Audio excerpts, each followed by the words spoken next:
Welcome to this episode of our program Daily Debate. As usual, we will be discussing a very important topic.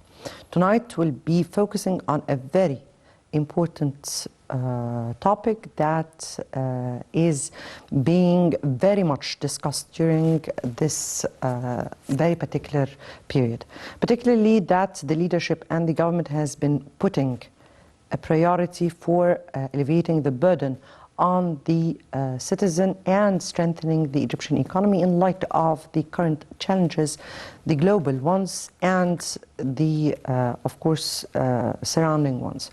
We'll be highlighting that. Before we start with the intro or all our issues that will be discussed tonight, let me hear Mark. This beautiful celebration today is the Mother's Day, and this is a very special celebration for mothers all over the world. I guess we have to congratulate them for all the efforts that they have been doing to raise up their children, to be households, to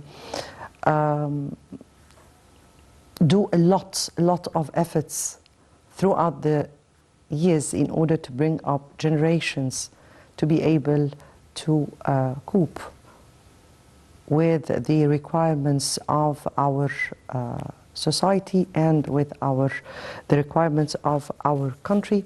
And from this perspective, the First Lady, Intisar El-Sisi, said that despite all challenges, the Egyptian mother will always be an icon as a heroine and a warrior battling for her family.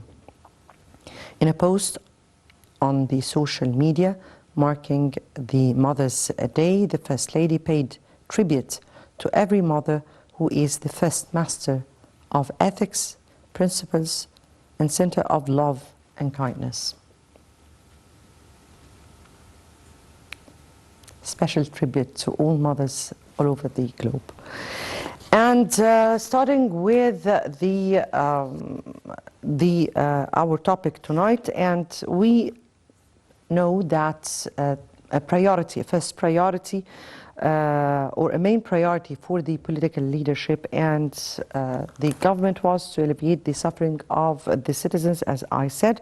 And over the past years, the state has extended the umbrella of social care to millions of Egyptian people that, or definitely citizens, that were many initiatives, presidential initiatives that were carried out, including the Takaful wa Karama, or the Solidarity and Dignity, Decent Life, lots and lots of presidential initiatives that aimed at alleviating the burden on the citizens, enhancing their living standards and conditions. Today is a very special day. Today, a number of decisions were made. A package of measures were taken according to an important press conference that was held by the Prime Minister. We'll be speaking about that in our top story. But those measures and steps, those package of measures and steps were taken according to the directives of President Abdel Fattah el-Sisi, who was very much into following up the everyday life of people, particularly at this very particular period we are passing by. Before we delve into our discussion, let me take the top story of the day. And President Abdel Fattah el-Sisi held summit talks on Monday with Abu Dhabi Crown Prince Sheikh Mohammed bin Zayed Al Nahyan at the Red Sea resort of Sharm el-Sheikh in the presence of both countries' delegations.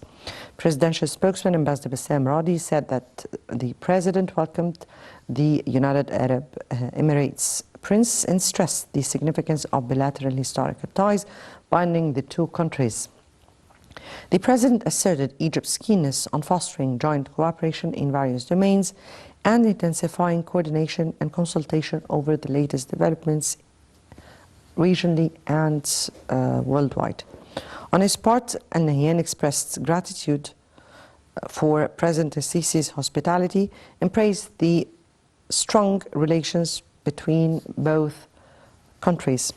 Al Nahyan hailed Egypt's leading role in maintaining security and stability in the region and its efforts in pushing forward the joint Arab action at all aspects.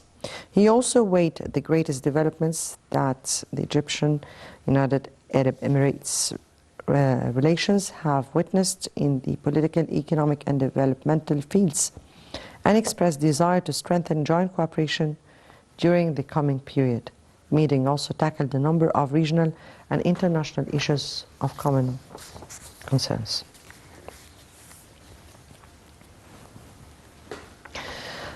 Welcome back, and to our next top story of the day. And as I said at the very beginning, President Abdel Fattah al-Sisi has gave his instructions for a package of financial and social decisions and measures that aim at strengthening the Egyptian economy and improving citizens' incomes in face of financial burdens imposed by consequences of the Russian-Ukraine war.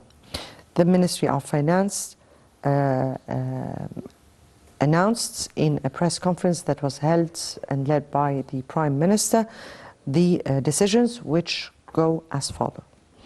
Allocating £130 billion to deal with the repercussions of global economic challenges and mitigate their effects on citizens.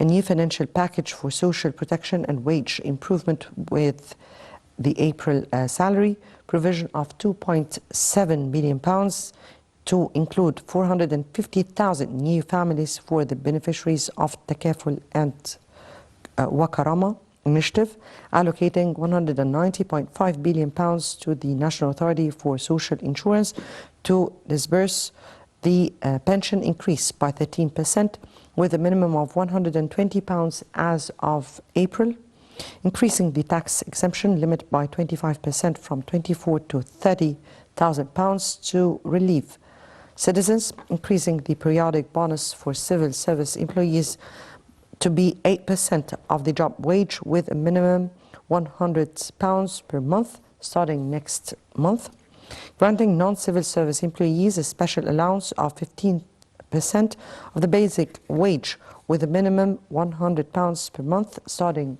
next month, increasing the additional monthly incentive for the civil service and non-civil service employees with dominated financial categories starting next month. That would be £175 for the 6th degree, £225 for the 3rd, £275 for the 2nd degree, £325 for the 1st degree, and £400 for the premium plus. Also allocating £36 billion to be disbursed on the periodic allowance for civil service and non-civil service employees, and increasing the extra incentive which will be included within their wages in the next year's budget at a cost of £400 billion, setting the customs duty dollar at a value of £16 for the basic commodities and production requirements by the end of next month. The state's public treasury bears the value of the real estate tax due on the industrial sectors for a grace period of 3 years at a value of £3.75 billion. The activation of the law that deals with ending tax disputes provisions and established procedures until December 31st next year. Amending the draft income tax law to refresh the Egyptian Stock Exchange, exempting investment funds invested in the stock market from tax, establishing a mechanism that allows the deduction of the taxes on distributions within the structural complex taxes to encourage investment in Egypt, amending the tax on investment funds to encourage institutional investments, the exemption of investment funds in debt instruments, investment funds in stock listed in the stock market, as well as venture capitals and companies. Simplified taxation accounting for individuals and institutional investors to achieve a just taxation. Profits realized during the tax suspension period are not subject to tax, providing investors extra tax incentives to support the capital market and increase the demand for trading companies listed on the stock market exchange, exempting a percentage of the profit achieved for shareholders equal to the credit and discount rate issued by the central bank at the beginning of each year, deducing 50% of the value of the capital gains achieved at the initial offering on the stock exchange for 2 years since the date of issuance of the law. The exchange of shares between listed companies and non-listed companies are not to be considered as a tax-generating transaction. To encourage the increase of companies listed in the stock exchange, companies are to benefit from the simplified taxation. These were the measures that were announced. Also, Prime Minister Dr. Mustafa Madbouli held a joint press conference with the Central Bank Governor Tariq Amir and said that Egypt has set a fixed price for unsubsidized bread in an effort to counter rising food prices after Russia's invasion of Ukraine closed off access to lower-priced Black Sea wheat. According to official statement, Madbouli had set the price of commercially sold bread at £11.5 per kilogram. Meanwhile, Amir reviewed the new currency strategy, which aims at reserving the basic commodities and monitoring markets during the coming period. Right, these were the top story of the day. Before we start with our first report here, let me welcome our guest, Dr. Mohammed Kamel Morsi, expert in strategic management. Thank you so much for being with us. Thank you very much. My pleasure. I guess today we have lots and lots of issues to discuss, right? I think so. Yes. Before we start with our discussion, let me first take this report. And President Sisi directs government to control prices of commodities, bread, support wheat farmers. Let's watch. Egypt opens up to the world. President Abdel Fattah al-Sisi meets with world leaders. أعبر لكم عن خالص الشكر والتقدير على حفاوة الاستقبال وكرم الضيافة.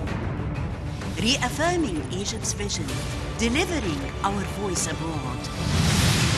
لتطوير التعاون الثنائي الاقتصادي والعسكري إلى مستويات غير مسبوقة. Discussing regional and international developments.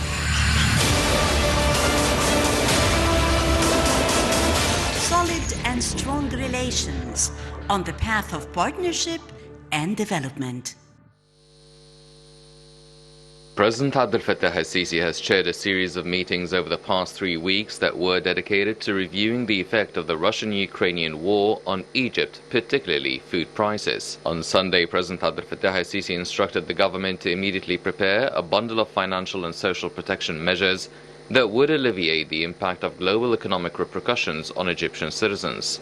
This came during the President's meeting with Prime Minister Mustafa Madbouli, Minister of Finance Mohammed Maid, Minister of Social Solidarity Naveen Qabbaj, Chairman of the National Authority for Social Insurance Kamel Awad, Deputy Finance Minister for Fiscal Policies Ahmed Kojak, and Deputy Finance Minister for the National Treasury Ihab Abulaish. In another meeting earlier to follow up on the provision of strategic stocks of all basic food commodities, especially with the approach of the holy month of Ramadan, President al-Sisi directed the government to quickly determine the additional supply incentive for the local wheat Adib price for the current agricultural season and announce it as soon as possible.